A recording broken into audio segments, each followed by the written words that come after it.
Topic natin, silent reflux o yung tinatawag na acid reflux. Masakit ba ang lalamunan nyo? Ito po ang pwede natin gawin. May tinatawag na laryngopharyngeal reflux. Tulad din ito ng tinatawag na GERD, kung saan ang acid sa sikmura ay bumabalik o umaakyat dito sa ating lalamunan. Minsan nga hanggang sa may ilong. Ano ang sintomas nitong silent reflux o acid reflux? Masakit yung lalamunan. Para kang may sipon, hirap lumunok, hirap huminga, may ubo, may plema, iba yung boses mo, parang namalat. Tapos parang gusto mong may throat clearing na sinasabi kasi parang laging may nakabara. Ano ang test na pwedeng gawin? Pag pumunta tayo sa ENT o Ear, Nose and Throat Doctor, meron silang kasangkapan na ipapasok dun sa inyong bibig at makikita hanggang sa inyong lalamunan. Ang tawag doon, endoscopy. Iba pa po yung upper endoscopy, yung ginagawa sa sikmura. Kaya po, kapag masakit lagi ang lalamunan, pwede po tayong pumunta sa ating ENT doctor or gastroenterologist, yung doktor sa tiyan. Ano ang mga tips o gamutan na pwede natin gawin sa bahay man? Number 1, magbawas tayo ng timbang kung tayo ay overweight. Number 2, ang mga iiwasan, alak, may caffeine, sigarilyo, maaasim na prutas, soft drinks, maaanghang, tomato sauce, tapos yung oily foods, yung mga mamantika. Number 3, kakain tayo ng paunti-unti pero madalas. Ika nga, merong almusal, merienda sa bandang alas 10, kahit isang saging, tanghalian, merienda sa alas 3, kahit isang soda crackers at hapunan. Pero konti-konti lang ang kakainin. At hindi ka nakakain 3 oras bago ka humiga o bago ka matulog. Number 4, mas mataas ang unan kung pwede mga 4 to 6 inches na. So merong mga wedge pillow na tinatawag ngayon. So medyo mas mataas yung ulo mo. Number 5, mas maganda maluwag ang damit lalo na dun sa bandang bewang. Number 6, pwede ang chewing gum kasi gusto natin mas maraming laway para yon sa acid.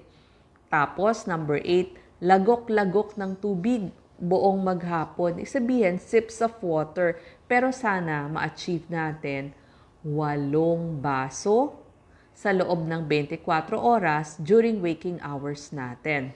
Number 9, kailangan natin ng gamot. Tatanungin nyo, ano po ba ang gamot dyan?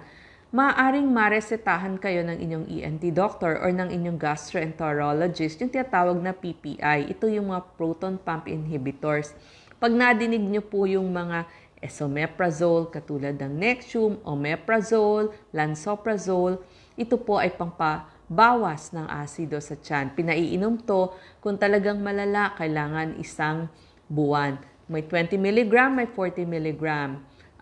Iniinom po to 30 minutes bago mag-breakfast o bago mag-almusal at bago matulog.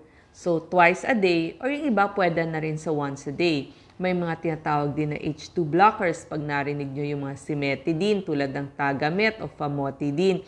Pampababa din to o pangpabawas ng acid. Meron ding tinatawag na mga anti-acid. Ito yung mga aluminum hydroxide, magnesium hydroxide na may simeticone. Example po nito, pag pumunta kayo sa tindahan, sa pharmacy, Kremil S, 1 hanggang 2 tableta, pwede pong nguyain o pwedeng lunukin after meals din. Once a day or twice a day pwede. Meron din tinatawag na mga sodium bicarbonate, calcium carbonate, iniinom din po to after meals. So kung syrup or suspension, 10 to 20 ml, katulad ng mga Gaviscon, once or twice a day din. Number 10, bawas po tayo ng stress para hindi labas ng acid. Number 11, mas gusto ipakain yung mga matatabang lang na pagkain, di ba? Kasi nga, iwas tayo dun sa mga very spicy na pagkain. Pagdating sa pagkain, Doc, ano pa ba ang pwede kong kainin kung ang dami namang bawal? Marami pa po, katulad ng mga high fiber, oatmeal, carrots, kamote, yung mga cauliflower, green beans, yung mga sitaw o mga beans, broccoli, pwede ho natin yung kainin. mas gusto ng mga may GERD o yung maraming acid, kung pwede nga plant-based o yung tinatawag na vegetarian. Mas marami lagi yung gulay. Pagdating naman sa watery foods, mas gusto natin yung mga pakwan, pipino, sabaw, yung mga malilinaw na broth, o kaya yung mga herbal teas. Ibig sabihin yung galing sa bulaklak, like yung mga chamomile teas.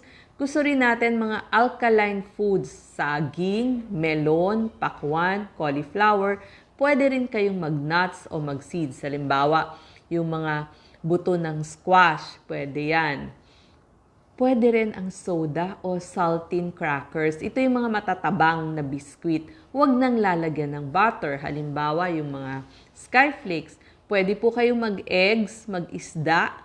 Pwede ang buko, lean meat, manok, at yun nga, mga gulay. So sa mga tips na ito, sana mabawasan ang ating acid at magkaroon ng lunas ang ating gastroesophageal reflux disease na kapatid na tinatawag nating silent reflux o yung laryngopharyngeal reflux. So magbisita po tayo sa ating ENT doctor or gastroenterologist. Salamat po.